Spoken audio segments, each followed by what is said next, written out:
একমাত্র সম্ভব সেনাবাহিনী ক্ষমতা নেওয়া। আমার কাছে একমাত্রই মনে হচ্ছে এখন বাংলাদেশের সলিউশন, যদি বাংলাদেশ এই আমেরিকান রাহু থেকে মুক্তি পেতে চায়, ভারতের রাহু থেকে মুক্তি পেতে চায়, এবং বাংলাদেশের মানুষ যদি এই জামাতের রাহু থেকে মুক্তি পেতে চায় বা এই ইসলামী শাসনের রাহু থেকে মুক্তি পেতে চায়, খেলাফতের রাহু থেকে মুক্তি পেতে চায়, তাহলে সেনাবাহিনী এখন একমাত্র ভরসা, এছাড়া আপনার কোনো জায়গা নেই। বিএনপি চাঁদাবাজিটা দখল করছে, আর জামাত ইসলাম কি করেছে? বাংলাদেশের টোটাল প্রশাসন দখল করেছে। এটা তো সবাই জানে, সবাই জানে। তো যদি জানে তো আমেরিকানরা জানবে না কেন? আওয়ামী লীগের উপরে ক্ষোভ ছিল আওয়ামী লীগ সরানোর জন্য, স্বৈরাচার উমুক তমুক, কিন্তু আপনার তো ক্ষোভ ধরলে আপনাকে যে কাজ দেওয়া হয়েছে সেই কাজ বাদ দিয়ে আপনি এখন ইসলামাইজেশনের জন্য ব্যস্ত। আপনি জামাত ইসলামের প্রত্যেকটা শর্ত মেনে নিচ্ছেন, জামাত ইসলাম যা বলে তাই, জামাত ইসলাম যেখানে যা নিয়োগ চায় তাই, সবকিছু আপনার। আপনি বিএনপির কিন্তু এরকম দেয় না। বিএনপির এক অ্যাটর্নি জেনারেল নামের একজন একটা মানে নপুংসক একটা লোকের অ্যাটর্নি জেনারেল বানায় রাখছে, এটা দেওয়ার পর বিএনপি খুশি। আর বিএনপি কিন্তু কোথাও কিছু নাই, বিএনপির লোকেরা হাটমাট দখল করে রিক্সাওয়ালার কাছে চাঁদা খেয়ে বা বাজার থেকে চাঁদা খেয়ে বাণিজ্য ডুবাচ্ছে। বাংলাদেশে ইসলামী জিহাদিস্টরা বা ইসলামী যারা খেলাফত কায়েম করতে চায় সারা দুনিয়াতে, তাদেরই কিছু অংশ বাংলাদেশেও কিন্তু অপারেট করছে, এবং বাংলাদেশে তারা বাড়বাড়ন্ত যেটাকে বলে মানে বেড়ে অনেক বড় হয়েছে, তাদের উত্থান দেখা যাচ্ছে। এটা খুবই উদ্বিগ্ন তার প্রশাসন, ট্রাম্প প্রশাসন এবং ট্রাম্প নিজে। ডক্টর মোহাম্মদ ইউনূস একটা কথা বলেছেন সম্প্রতি যে ট্রাম্প একজন ডিল মেকার, উনি আবার দিয়েছেন তার সাথে উনি ডিলে যাবেন। আগে বাইডেন প্রশাসন ছিল, উনার মাথা ব্যথা ছিল না, উনি তাদের লোক ছিলেন বা তাকে তাদের লোক মনে করতো। এখন ডিল মেকার কি স্টারলিংকের বিজনেস দেওয়ার মাধ্যমে এই আমেরিকানদের উদ্বেগটাকে কভার করতে পারবে? ট্রাম্প ডিল মেকার, ট্রাম্প নিজেই বলে, কিন্তু ট্রাম্প কিভাবে ডিল করে সেটা নিশ্চয়ই খেয়াল করছেন আপনি। অতীতেরটাও আপনি যদি সাধারণত ট্রাম্পের যে পদ্ধতিটা সেটা কাউকে বেকায়দায় ফেলে তারপরে ডিল করে, তার আগে সে করে। প্রথম সে একটা ক্যাওস তৈরি করবে, তারপর ডিল করবে।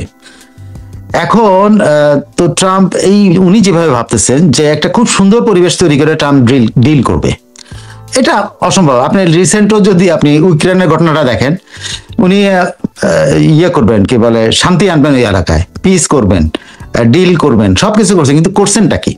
উনি জেলেনস্কি ডেকে নিয়ে তার হোয়াইট হাউসে তাকে অপমান করছে, অপমান করে তারা যাচ্ছে, এবং তার সাথে ইয়ে করেন, যে লাঞ্চ খাওয়ার কথা ছিল, লাঞ্চটা মতো খাইতে দেয়নি, তারা বের করে দিচ্ছে। ইট ওয়াজ রিপোর্টেড, ফক্স নিউজের নিউজ এসে তাকে বের করে দেওয়া হয়েছে, ঠিক আছে। তারপরে জেলেনস্কিকে উনি টেনে এনে এখন গলার মধ্যে রশি লাগিয়ে তারপর টেনে এনে তারপর এখন ডিল। দেখেন, যে জেলেনস্কি কথাই বলতে চাইতো না, সেই জেলেনস্কি আজকে 10 দিন হয়ে গেল ইয়েতে সৌদি আরবে গিয়ে রাজি হয়ে আসলো যে সে সিজফায়ারে যাবে, কিন্তু ট্রাম্প কিন্তু ঠিকই তাকে নাকের মধ্যে দড়ি লাগায় কিন্তু এখনো ঘুরাচ্ছে। পুতিনের সাথে কিন্তু ট্রাম্পের এখন পর্যন্ত সেই ডিলটা মেকিং হয়নি। So Trump is a deal maker, no doubt of it. Deal make কিভাবে করে সেটা একদম রিসেন্ট নজির হলো এটা, যে এখন জেলেনস্কি নাকের মধ্যে দড়ি দিয়ে উনি ঘুরাচ্ছেন খালি একটা সিজ ফায়ারের জন্য, 1 মাসে একটা সিজ ফায়ারের জন্য। সেটাও কিন্তু এখনো করছেন না। আজকে কথা বলবেন, কালকে কথা বলবেন, পুতিনের সাথে কথা হবে, এখন বলা হচ্ছে যে আরো একদিন পরে কথা হবে, মঙ্গলবার বোধহয় আজকে বা কালকে কথা বলবেন। এই করতে করতে পুতিন কিন্তু অলরেডি তার কুর্স্ক, যেটা ওরা দখল করছিল রাশিয়ার সাথে ডিল মেকিং এর সময়, যেন তাদের যে অঞ্চলটা রাশিয়া দখল করেছে, কুর্স্কের বিনিময়ে যেন ওই অঞ্চলটা তারা রক্ষা করতে পারে। আজকে গতকাল পর্যন্ত কুর্স্ক এখন আর ইউক্রেনের হাতে নাই, কুর্স্ক চলে গেছে, কুর্স্ক এখন রাশিয়ানরা দখল করে নিছে। এখন দেখবেন যে ডিল হবে। তো ইউনূস সাহেব যদি ওরকম ডিলের কথা বলে থাকেন, তাহলে আমার ধারণা তুলসী গেবার্ড ওই কাজটাই করেছেন, ইউনূসের নাকের মধ্যে দড়ি লাগিয়েছেন। ওনার রিয়াকশনটাই ওনার নিজের হাতে নিজে দড়ি লাগানো হয়েছে। জেলেনস্কি যেভাবে ওখানে ট্রাম্পের সাথে তর্কাতর্কি করে নিজে গলায় নিজে দড়ি লাগিয়েছেন, নাকের মধ্যে দড়ি লাগিয়েছেন, তেমনি ইউনূস সাহেবও এই তুলসী গ্যাবার্ডের এই রিয়াকশন দিয়ে নিজের গলায় নিজে দড়ি লাগিয়েছেন। এইটা যদি ডিল মেকিং হয়, সেটা কি পরিণত হবে আমি এখন কিছু বলতে পারবো না, কিছু বুঝতে পারবো না। এটা অনলি ট্রাম্প বলতে পারবে, এবং ইউনূস সাহেব বলতে পারবে, আর তুলসী গ্যাবার্ড বলতে পারবে। 5 আগস্টের আগেও মনে করেন আমাদের এখানে যারা ইসলামী দলগুলো যারা আছে, জামাত ইসলাম সবচেয়ে বড় এখানে দল, এরপরে ইসলামের শাসনতন্ত্র আন্দোলন থেকে আরম্ভ করে যতগুলো দল আছে, তাদের লক্ষ্য তো সমাজতন্ত্র প্রতিষ্ঠা করা না, ইসলামী রাষ্ট্র প্রতিষ্ঠা করা। 5 আগস্টের পরে বঙ্গবন্ধু ভাস্কর্য গুলা ভেঙে দেওয়া হলো 5 আগস্টে কয়েক ঘন্টার মধ্যে। তাদের একজন নেতা মামুনুল হক এটা এইভাবে বলেছে যে এটা যে ইসলামী একটা বিপ্লব ছিল, এর জন্য মানুষ সারা দেশের মূর্তিগুলো ভেঙে ফেলেছে। সে বঙ্গবন্ধু ভাস্কর্য বলে নাই, সেখানে মূর্তিগুলো ভেঙে ফেলা হয়েছে, হিজবুত তাহরীরের মিছিলটা বেরিয়েছে। তারপরে রাষ্ট্র মুখে বলে সবসময় হিজবুত তাহরীর নিষিদ্ধ সংগঠন, হ্যাঁ, কিন্তু একটা অভিযান হয়, এই অপারেশন ডেভিল হান্ট অভিযান হলো, হিজবুত তাহরীর শয়তান না, এরা ফেরেশতা, এই অভিযানের বাইরে থাকে তারা। এই যে সে কথাটা বলার পরে সরকার রিয়েক্টটা করলো, সঠিক তথ্য তার কাছে নাই।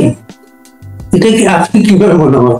তারা তো নানা সোর্সের মাধ্যমে কাজ করবে, তারা আমাদের ইনফরমেশন তারা নিয়ে এসেছে। এই রিয়েকশনটা ডিপ্লোম্যাটিক তো হয় নাই। ইন্ডিয়া কয়েকদিন আগে ইন্ডিয়ার একটা বক্তব্য গেল, সে ইন্ডিয়ান হাই কমিশনারকে ডেকে আনছে ফরেন অফিসে, এখানে তো আমেরিকান চার্জ দ্য ফেসকে ডেকে আনে নাই, ফেসবুকে সোশ্যাল মিডিয়াতে পোস্ট দিয়ে একটা প্রতিক্রিয়া দেখানো হচ্ছে। এইটার রিয়েকশন কি হতে পারে সেটা? প্রথমত আপনার প্রথম দিককার এটা উত্তর দিয়ে, সেটা হলো যে বাংলাদেশে অনেক ইসলামী দলকে অনেক পার্টি মনে করে যে এরা আসলে ইসলাম মানে খেলাফত কায়েম করতে চায় না, অনেকে মনে করেন তাদের রাজনীতিরা জাস্টিফাই করার চেষ্টা করে। কিন্তু আপনি এদের প্রত্যেকের কথা যদি আপনি শুনেন, ওদের যদি যে কনস্টিটিউশন তাদের দলের যে গঠনতন্ত্র সেখানে ইসলামী শাসন বলা আছে। তো আপনি যখন ইসলামী শাসন বলেন তো সেটাই তো খেলাফত। তো আপনি কোন ফর্মে ইসলামী শাসন, জামাতের ফর্মে ইসলামী শাসন করতে খেলাফত প্রতিষ্ঠা করতে চায় কেউ হেফাজতের ফর্মে খেলাফত করতে চায়, হিজবুত তাহরীর তার মতো করে করতে চায়। তো এক একজন এক একভাবে কিন্তু ইসলামী শাসনই কিন্তু কায়েম করতে চায়। সো এইখান থেকে কিন্তু দেখেন এটা খুব সম্ভবত ধরেন জিয়াউর রহমান যখন জামাতে ইসলামীকে রাজনীতি করার পারমিশনটা দিয়ে দেন, তখন এই ডিবেটটা নিয়েই আসছিল যে এরা তো আসলে মানে উগ্র না, এরা তো এটা না ওইগুলো বলে এরা বাংলাদেশে ইসলামপন্থী দল থাকতে পারে, এরকম মনে করে কিন্তু দেওয়া হয়। এবং সেটার ধারাবাহিকতায় একটা ন্যারেটিভ দাঁড় করানোর চেষ্টা হয়েছে যে আমরা হিজবুত তাহরীর দেখলে মনে করছি যে সে হলো খেলাফত কায়েম করছে। বিষয়টা তা না, কিন্তু হিজবুত তাহরীরের অঙ্গভঙ্গি বা আচরণ যেরকম উগ্র, আপনি জামাতের ইসলামী ছাত্র শিবিরের আচরণ তেমনি উগ্র। হিজবুত তাহরীর যেরকম ধরেন খেলাফত কায়েম করতে চায়, জামাতে ইসলামী বলে ইসলামী শাসন কায়েম করতে চায়। শুধু হিজবুত তাহরীর মতো আরো কয়েকটা আছে কি হিজবুত তাওহীদ, এরা সবাই খেলাফত কায়েম করতে চায়। কিন্তু যারা প্রতিষ্ঠিত রাজনীতি করে, মানে ছোট হোক বড় হোক, খেলাফত আন্দোলন বলেন, অমুক বলেন, চরমোনায়ের দল বলে, ইসলামী আন্দোলন বলেন, প্রত্যেকে তো ইসলামী শাসন কায়েম করছে। তো ইসলামী শাসনটা কায়েম করতে চান, এখানে পার্থক্য বোঝানোর চেষ্টা করে যে এরা ভোট দিয়ে করছে আর হিজবুত তাহরীর হলো জঙ্গি কায়দায় করতে চায়। পার্থক্যটা তো কায়দার পার্থক্য, কিন্তু ইসলামী শাসন বা খেলাফত কায়েমের ব্যাপারে তো কারোর কোনো দ্বিমত নেই। এই ন্যারেটিভটাকেই তারা সবসময় ব্যবহার করেছে এবং আমাদের রাজনীতিবিদরা এই ন্যারেটিভের সাথে কম্প্রোমাইজ করেছে সবসময়।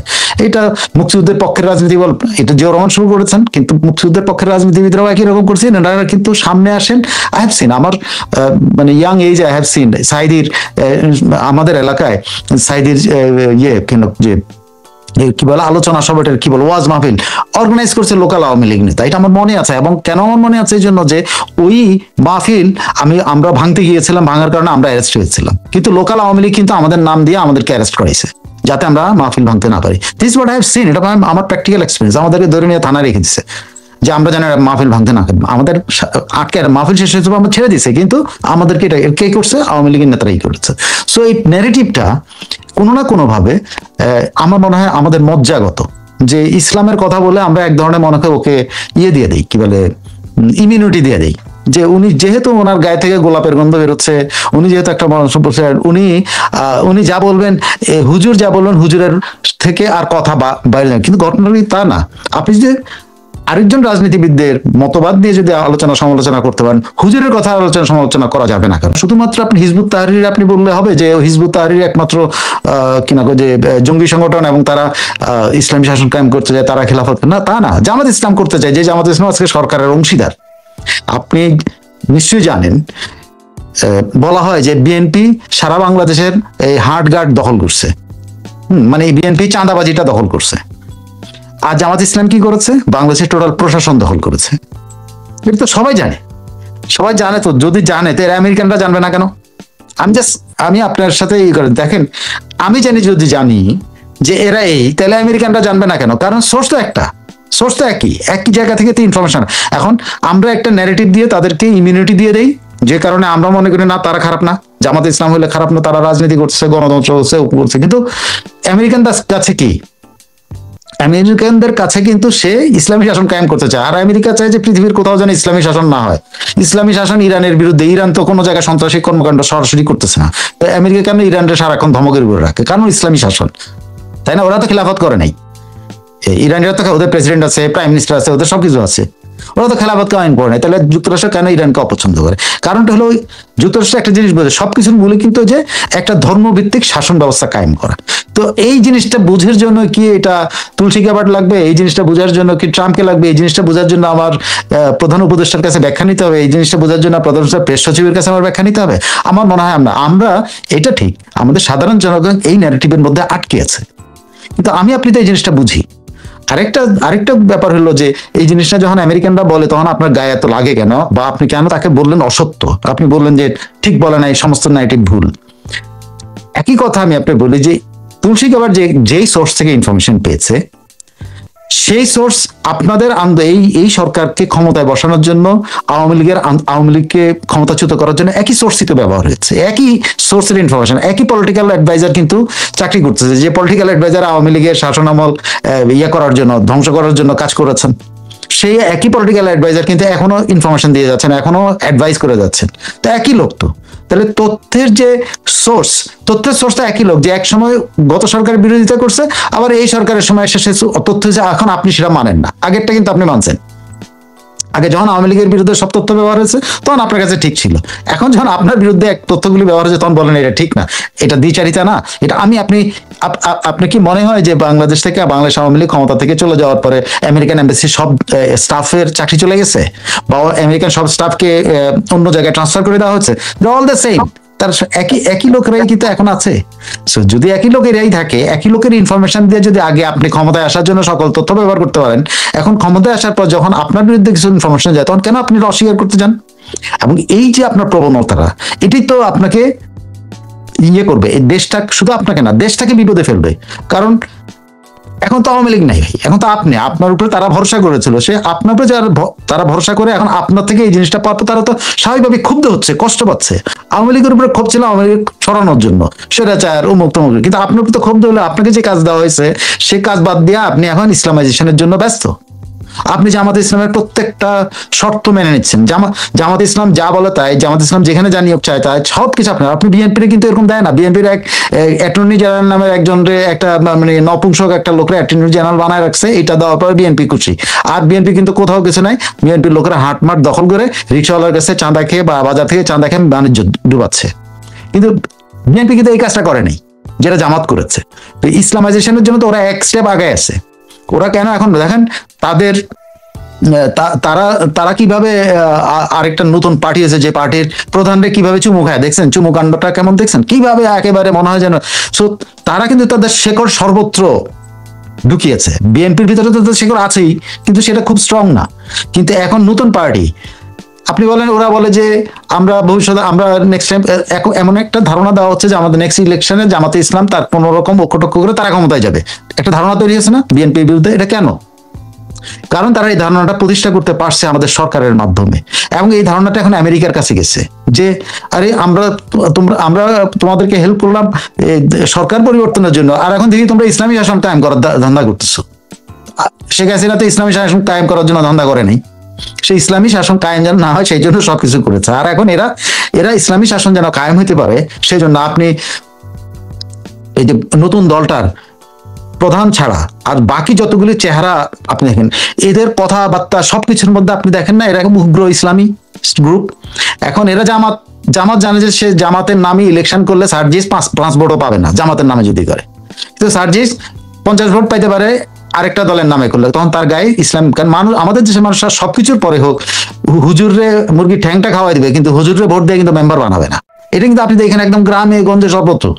এরা ক্ষমতা আসার পর থেকে ছোট ছোট ছোট ছোট ঘটনাগুলো নিয়ে সারা দেশে যে অস্থিরতাটা হয়েছে, সেই অস্থিরতা হয়ে গেছে যে এই অস্থিরতা কারা করতেছে?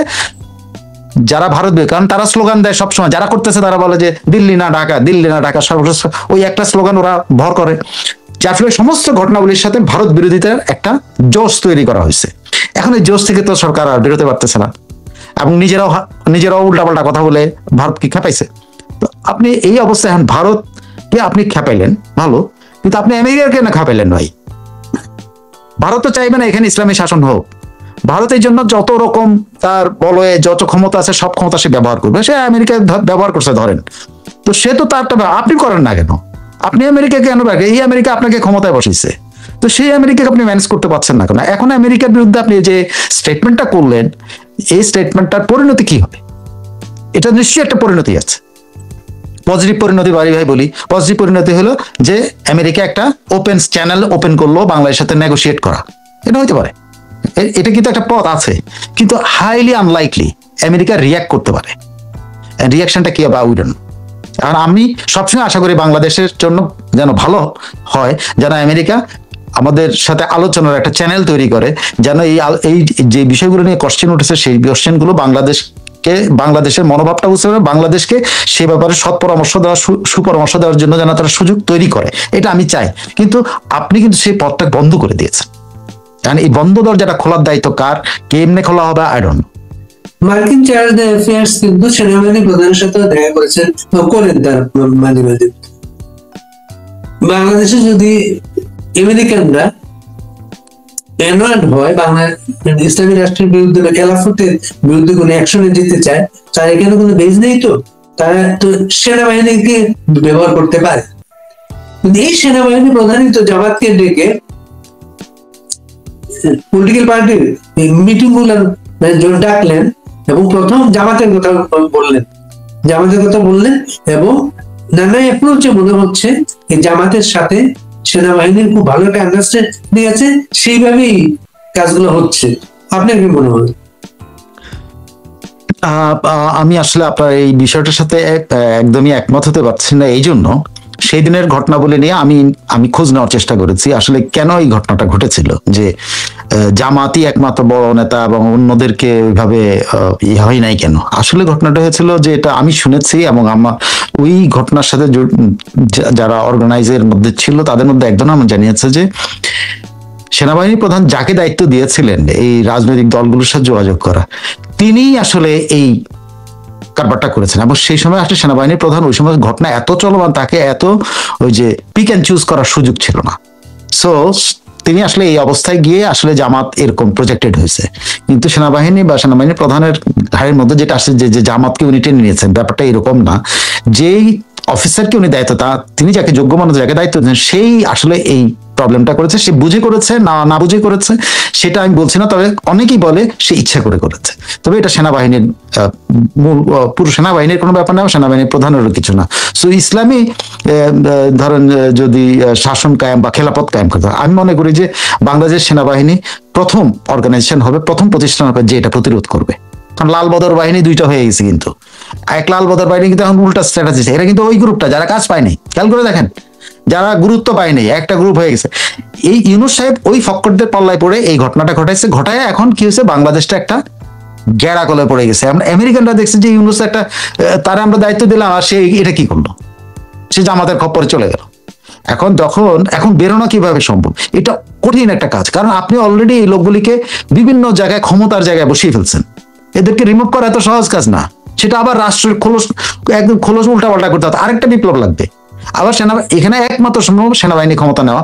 আমার কাছে একমাত্রই মনে হচ্ছে এখন বাংলাদেশের সলিউশন, যদি বাংলাদেশ এই আমেরিকান রাহু থেকে মুক্তি পেতে চায়, ভারতের রাহু থেকে মুক্তি পেতে চায়, এবং বাংলাদেশের মানুষ যদি এই জামাতের রাহু থেকে মুক্তি পেতে চায় বা এই ইসলামী শাসনের রাহু থেকে মুক্তি পেতে চায়, খেলাফতের রাহু থেকে মুক্তি পেতে চায়, তাহলে সেনাবাহিনী এখন একমাত্র ভরসা, এছাড়া আপনার কোনো জায়গা নেই। যদিও সেনাবাহিনী তো এরকম একটা অংশ আছে যারা ইসলামী শাসন চায়।